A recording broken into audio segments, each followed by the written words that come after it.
आनंदपुर गांव बहुत ही सुंदर गांव था। इस गांव में नदी, नाले, झरने, पहाड़, पर्वत सब कुछ इसी गांव में था। इस गांव के लोग भी बहुत अच्छे थे। इसी गांव के एक कोने में ईशु नाम का एक किसान रहता था। ईशु के परिवार में उसकी पत्नी रजनी और उनका बेटा रोहन रहता था। ईशु अपने छोटे से खेत में खूब मेहनत करके खेती करता था। ईशु के पास धन दौलत नहीं थी, पर उनके पास जो था वह बहुत ही अनमोल था। उनके पास छोटा सा खेत और उनका पूरा परिवार उनके साथ था। अरे भाग्यवान, जल्दी से खाना परोस दो, मुझे आज जल्दी खेतों पर पहुंचना है। परोस रही हूँ जी। आप तो ऐसा कह रहे हैं जैसे खेतों पर जाते ही कोई खजाना मिल जाएगा। अरे भाग्यवान, गुस्सा क्यों करती हो? दरअसल आज मुझे जमींदार जी ने बुलाया है, काम है उनका, इसलिए मैं थोड़ा जल्दी में हूँ। अच्छा, तो जमींदार जी ने बुलाया है। ऐसा क्या काम आ गया जो उन्होंने खुद तुम्हें बुलाया है? पता नहीं भाग्यवान, यह तो वहीं जाकर ही पता चलेगा। तुम जल्दी से खाना परोस दो। रजनी ईशु को खाना देती है। ईशु अभी खाना खाकर खड़ा ही होता है, तभी रजनी बोलती है, सुनिए जी, मुझे एक बात कहनी थी। हाँ भाग्यवान, बोलो। सेठ जी का काम खत्म करके हो सके तो जरा जल्दी घर आ जाना। अरे ऐसा क्यों, कुछ काम था क्या? अरे नहीं, दरअसल रास्ते ठीक नहीं है और ऊपर से बारिश का भी कोई ठीक नहीं है। ठीक है भाग्यवान, मैं कोशिश करूंगा कि समय पर घर आ जाऊं। फिर ईशु घर से निकल जाता है। दिन भर खेतों पर काम करता है और जैसे ही शाम होती है ईशु सेठ जी के घर पर जाता है। अरे आओ आओ ईशु, तुम कैसे हो? और बताओ, कामकाज कैसा चल रहा है तुम्हारा? सब बढ़िया है सेठ जी, बस इस बार खेती में थोड़ा ज्यादा मेहनत करनी है।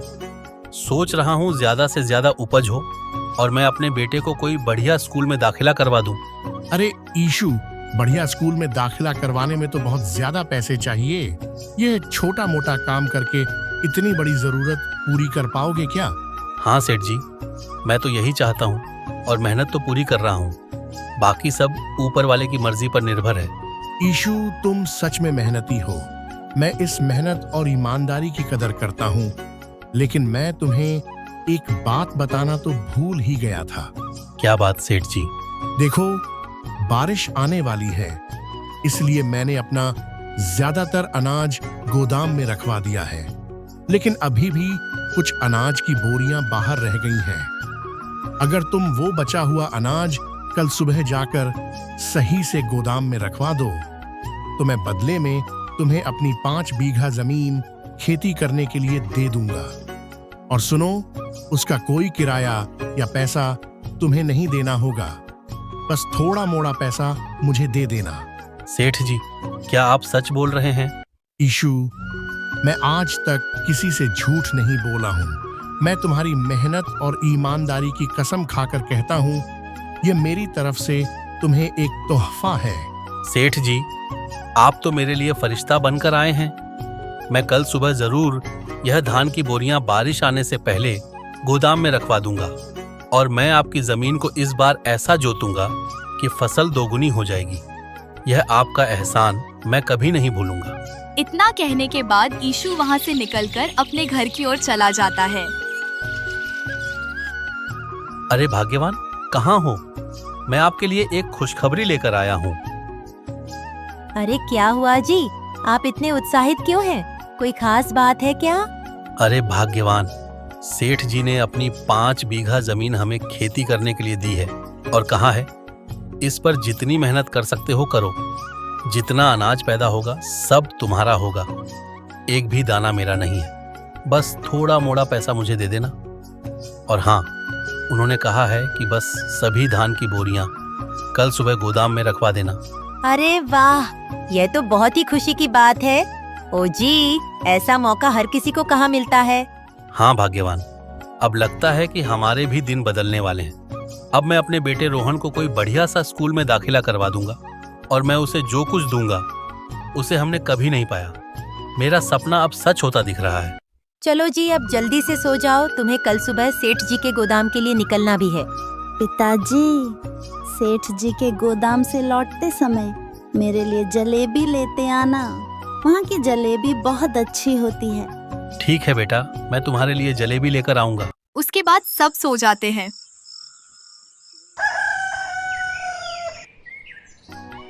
सुबह होते ही ईशु सेठ के गोदाम जाता है और वहाँ से धान की बोरियां उठाना शुरू कर देता है।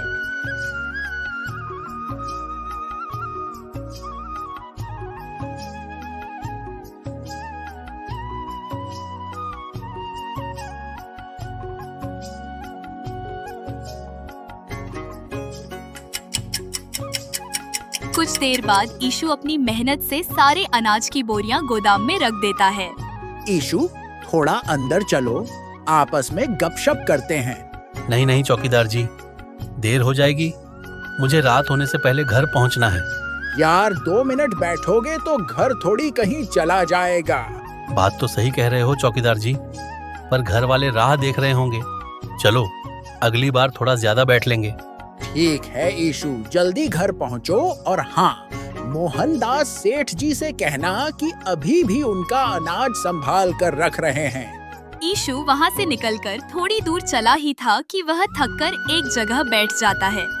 थोड़ी ही देर बाद वहाँ एक किसान आ जाता है। अरे ईशु भाई, आप यहाँ क्या कर रहे हो? अरे रामू भाई, क्या बताऊं, सेठ जी की धान की बोरी का हिसाब लेने आया था, लेकिन घर जाते समय इतना थक गया कि यहाँ बैठकर आराम कर रहा हूँ। अच्छा, बोरी का हिसाब लेने चले थे और खुद ही बैठ गए? ये तो अच्छा हुआ कि मैं आ गया, वरना अकेले ही बैठे रहते। अरे नहीं भाई, अब मैं घर की ओर निकल रहा हूँ, रात होने से पहले घर पहुँचना है। अरे भाई, तो चलो साथ में चलते हैं, मुझे भी तो घर जाना है। कुछ दूर चलने के बाद एक जलेबी वाले की दुकान आती है। जलेबी की दुकान देखकर ईशु कहता है, अरे रुको भाई, मुझे कुछ जलेबी लेनी है। मेरे बेटे ने कहा था वो पिताजी जलेबी लेकर आना, वहाँ की जलेबी मुझे बहुत पसंद है, तुम यहीं रुको, मैं जलेबी लेकर आता हूँ। अरे भाई, जलेबी कैसे दी? 2 रुपए की एक जलेबी है। अच्छा भाई, तो 5 जलेबी पैक कर देना और साथ में थोड़ा पकौड़ा भी डाल देना। ईशु जलेबी और पकौड़ा लेकर आता है।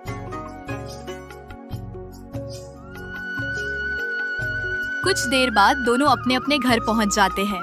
अरे बेटे, यह लो जलेबी और कुछ पकौड़ा। अरे जलेबी और पकौड़ा को छोड़िए, ये बताइए कि इतनी देर से घर आने का कोई समय है? अरे भाग्यवान, सेठ जी के गोदाम गया था, उनके धान की बोरियां गोदाम में रखवानी थीं और वहीं काम में फंसा रहा। उस गांव से आते आते थोड़ी देर हो गई। मैंने आपको कितनी बार कहा है कि घर जल्दी आया करो, लेकिन हर बार वही बहाने हैं आपके। अरे भाग्यवान, इसमें मैं क्या कर सकता हूँ, यह तो रोज का मामला है, देर सवेर होती रहती है। अब तुम हर बात पर डांटना बंद करो। ठीक है जी, पर ये बताइए, आपको पकौड़ा लाने की क्या जरूरत थी? बिना मतलब चीजें लाने की आदत छोड़िए। अरे भाग्यवान, मुझे जलेबी और पकौड़ा लेकर आना जरूरी हो गया था। जलेबी और पकौड़ा और तुम्हारी खुशी से बढ़कर कुछ भी नहीं है। अगर तुम्हारे चेहरे पर खुशी लाने के लिए मुझे पूरी दुकान भी लानी पड़ी तो मैं लाऊंगा। बस यह नाटक बंद करो, मीठी मीठी बातें करने की कोई जरूरत नहीं है। अब बैठो और सब मिलकर खाते हैं। सभी लोग जलेबी और पकौड़ा खाकर सो जाते हैं। अगले दिन सुबह ईशु अपने घर में था, तभी सेठ जी की आवाज आई। ईशु भाई, तुम कहाँ हो? ईशु यह सुनकर तुरंत उनके पास पहुंचा। सेठ जी, आप यहाँ? ये तो बहुत बड़ी बात है। ईशु ने कहा। उसे विश्वास नहीं हो रहा था कि सेठ जी खुद उसके पास आकर उससे बात करने वाले थे। हाँ ईशु, तुम्हारी मेहनत देखकर मुझे यह महसूस हुआ कि मुझे तुम्हारी मदद करनी चाहिए। मैं खुद तुम्हारे पास आकर तुम्हारी मदद करने का फैसला किया। सेठ जी ने गांव के सभी लोगों के सामने कहा, मैं तुम्हें 5 बीघा जमीन देता हूँ। तुम जितनी मेहनत कर सको करो, जितना भी अनाज होगा वह तुम्हारा होगा, लेकिन थोड़ा बहुत पैसे मुझे दे देना। यह सुनकर ईशु की आंखों में आंसू आ गए। उसे विश्वास ही नहीं हो रहा था कि इतनी बड़ी मदद उसे मिल रही थी। ये एक बहुत बड़ा अवसर था जो शायद ही किसी और किसान को मिलता। धन्यवाद सेठ जी, आप सच में मेरे लिए बहुत बड़े मददगार हो। ईशु ने खुशी से कहा। उसकी आवाज में भावनाएं छिपी हुई थी और वह दिल से आभारी था। तभी अचानक आसमान में बादल घने हो गए और हवा तेज चलने लगी। जैसे ही कुछ मिनटों में यह बदलते मौसम का एहसास हुआ, कुछ ही देर में तेज बारिश शुरू हो गई। बारिश की बूंदें तेजी से गिरने लगी, लेकिन ईशु और सेठ जी वहीं खड़े रहे। बारिश की बूंदें उनके चेहरे पर गिर रही थी, लेकिन वे खुश थे। सेठ जी ने ईशु की तरफ देखा और हंसते हुए कहा, वाह ईशु, तुमने तो मेरे अनाज की बोरियों को बारिश आने से पहले ही गोदाम में सुरक्षित रखवा दिया। तुम सच में बहुत समझदार और मेहनती हो। ईशु मुस्कुराते हुए बोला, धन्यवाद सेठ जी। अब मुझे कोई चिंता नहीं है। मेरे पास उम्मीद है, मेहनत का फल है और अब मेरे परिवार का भविष्य सुरक्षित है। फिर सेठ जी वहाँ से चले गए। बारिश की बूंदें अब और तेज हो गई थी, लेकिन ईशु का दिल खुशी से भर गया था। उसने सोचा, आज से मेरी मेहनत का फल मुझे मिलने जा रहा है। अब मेरे पास उम्मीद है। उसके बाद ईशु दिन रात मेहनत करके खेतों में काम करता है और जल्दी ही काफी अच्छी फसल उगा लेता है। यह देखकर उसके पड़ोसी जलने लगते हैं। अरे आपने सुना, ईशु को सेठ मोहनदास ने 5 बीघा जमीन दे दी है। पहले से ही इतना अच्छा कमाता था, अब उसके पास 5 बीघा जमीन और आ गई। वह बहुत जल्दी अमीर बन जाएगा। हाँ, मैंने सुना।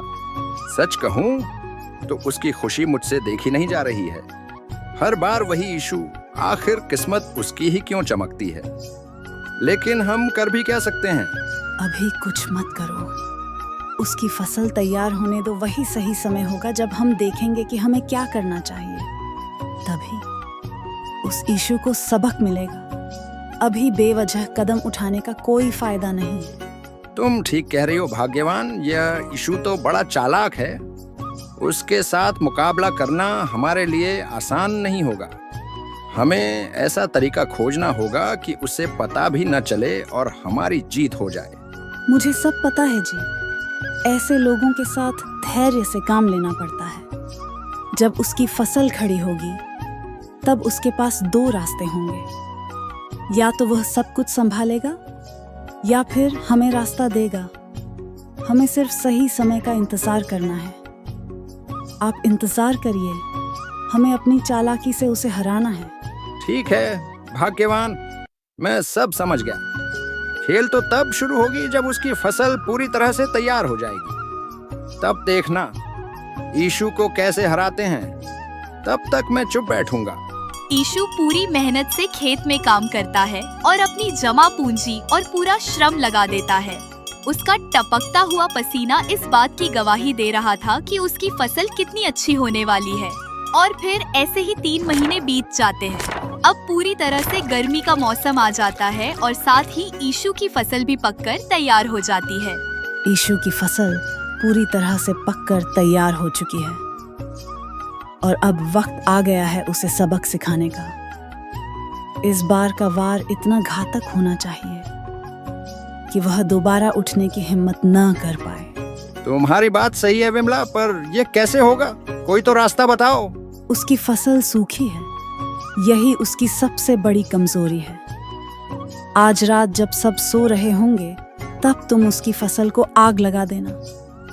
सूखी फसल और गर्मी का मौसम, आग जल्दी पकड़ लेगी और सुबह तक वहां सिर्फ राख बचेगी। लेकिन यह काम इतना आसान नहीं होगा। अगर कोई देख ले तो मुसीबत आ जाएगी। डरने की जरूरत नहीं है। रात गहरी होगी, अंधेरा अपना काम करेगा। और सुनो, यह हमारा आखिरी मौका है ईशु को खत्म करने का। वह इस झटके को सह नहीं पाएगा और सेठ मोहनदास को मजबूरी में उसकी जमीन लेनी पड़ेगी। यह हमारा खेल है और पहला दांव हमें ही चलना होगा। जैसा तुम कह रही हो बिल्कुल वैसा ही होगा। आज रात ईशु की फसल जलकर राख हो जाएगी। तब उसकी औकात मैं दिखा दूंगा। अब उसका खेल खत्म। रात के घने अंधेरे में हरिया ईशु के खेतों पर जाता है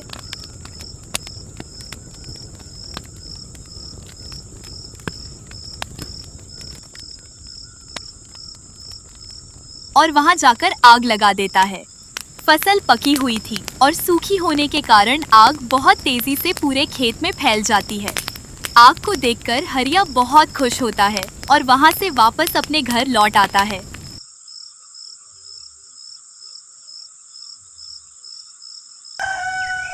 अगली सुबह रजनी और ईशु अपने खेत पर जाते हैं फसल की कटाई के लिए, पर वहां जाते ही दोनों घबरा जाते हैं। पूरी फसल जल चुकी थी। रजनी घबराई हुई कहती है, यह क्या हो गया जी? हमारी फसल आग से जलकर राख हो गई। हमारे खेतों में तो सिर्फ राख बची है। पता नहीं किसने हमारी मेहनत पर पानी फेर दिया। ईशु आंसू भरी आंखों से राख को देखता है और कहता है, रजनी, यह सिर्फ फसल नहीं जली है, यह हमारी सालों की मेहनत जली है। दिन रात मेहनत करके यह उम्मीद लगाई थी कि अपने बेटे को अच्छे स्कूल में दाखिला दिलवा सकूं, लेकिन अब क्या करेंगे? ओजी, आप हिम्मत मत हारिए।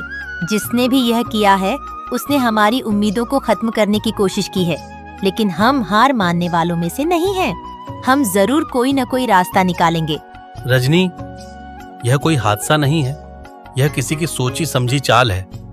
हमारी जमीन कोई छीनने की कोशिश कर रहा है, लेकिन जिसने हमारी मेहनत को आग लगाई है वह यह नहीं जानता कि इस आग के साथ साथ हमारे दिलों में भी बदले की आग जल चुकी है।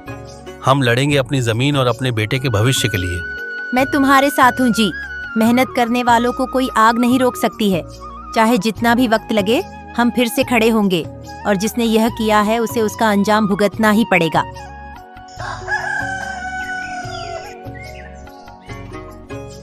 कुछ दिनों के बाद सेठ मोहनदास आता है। अरे ईशु, ईशु, ईशु घर से बाहर आता है और रजनी भी साथ होती है। ईशु, बहुत सह लिया। मैंने अपनी जमीन मेहनत के लिए दी थी, मगर अब तक एक पैसा नहीं मिला। मुझे अपने मजदूरों को भी पैसे देने हैं और अब फसल का हिस्सा चाहिए, वरना अंजाम अच्छा नहीं होगा। ये आखिरी चेतावनी है। सेठ जी, मेरी बात समझने की कोशिश कीजिए।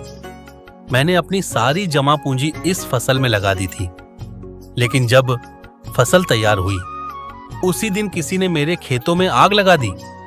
मेरी सारी मेहनत जलकर राख हो गई। अब मेरे पास कुछ भी नहीं बचा है। मैं पूरी तरह बर्बाद हो गया हूँ। ये सब बहानेबाजी है ईशु।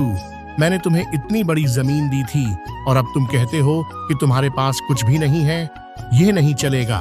मुझे मेरे पैसे हर हाल में चाहिए। सेठ जी, आप जो चाहें सोच सकते हैं, पर हकीकत यही है कि मेरे पास कुछ भी नहीं बचा। मैं खुद अपने बेटे को अच्छे स्कूल में दाखिला दिलाने की योजना बना रहा था, लेकिन अब उसके लिए भी कुछ नहीं बचा। मेरा मेहनत और मेरा सपना सब कुछ बर्बाद हो गया है। ईशु, तुम्हारे सपने से मुझे कोई लेना देना नहीं है। तुम्हें मेरे पैसे देने ही होंगे। अगर तुम पैसे नहीं दे सकते तो सुन लो, तुम्हारी जमीन अब मेरे कब्जे में होगी, और अगर जरूरत पड़ी तो तुम्हारा घर भी ले लूंगा। सेठ मोहनदास ईशु के खेत और जमीन दोनों पर कब्जा कर लेता है। ईशु अपनी पत्नी रजनी और बेटे रोहन को लेकर वहां से चला जाता है।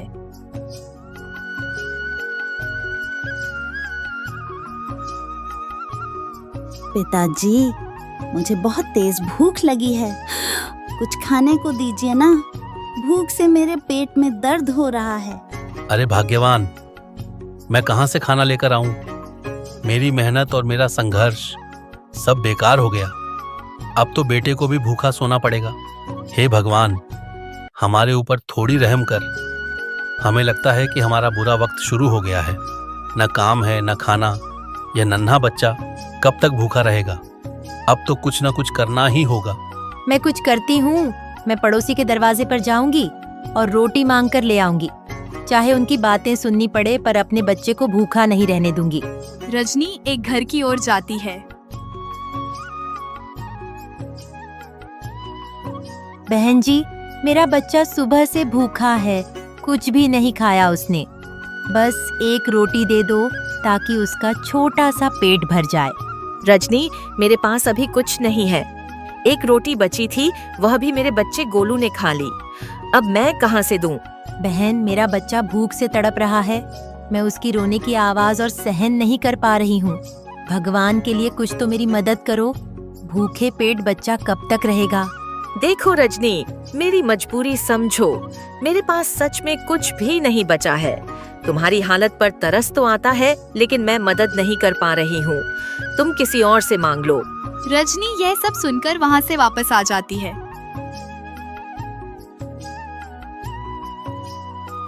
क्या हुआ भाग्यवान? उन्होंने भी तुम्हें रोटी देने से मना कर दिया? मुझे पता था यह गांव अब हमारी मदद नहीं करेगा। चलो, हम बेलापुर चलते हैं। वहां मेरा एक दोस्त है, सेठ विजयपाल। हम उसी के पास चलते हैं, वह हमारी मदद जरूर करेगा। वे तीनों बेलापुर के लिए निकल जाते हैं।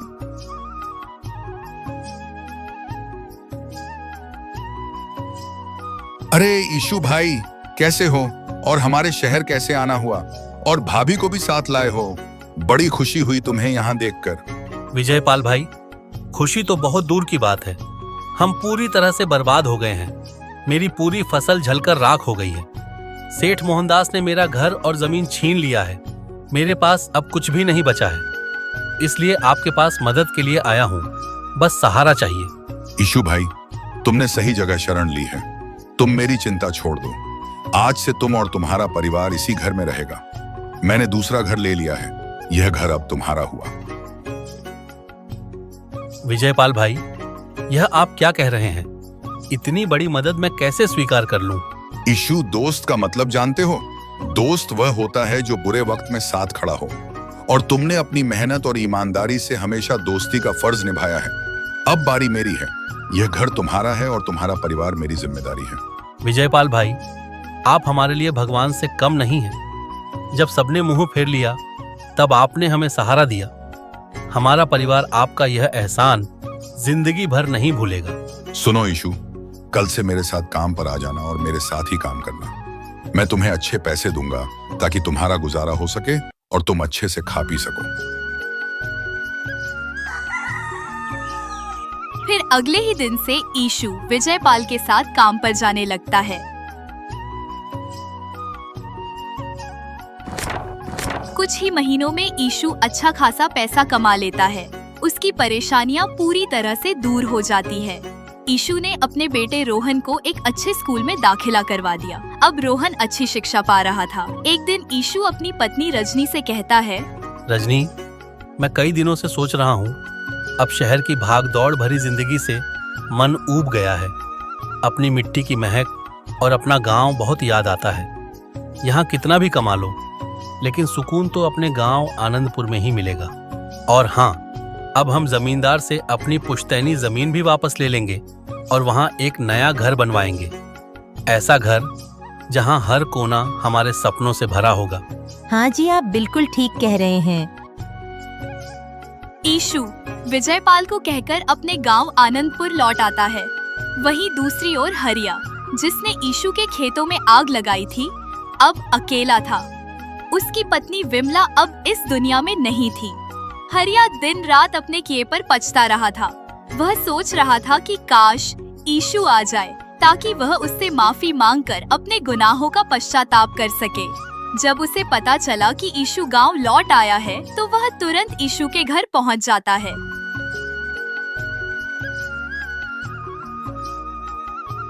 ईशु भाई, मुझे माफ कर दो। मैं वही आदमी था जिसने तुम्हारे खेतों में आग लगाई थी। यह सब मैंने अपनी बीवी के कहने पर किया।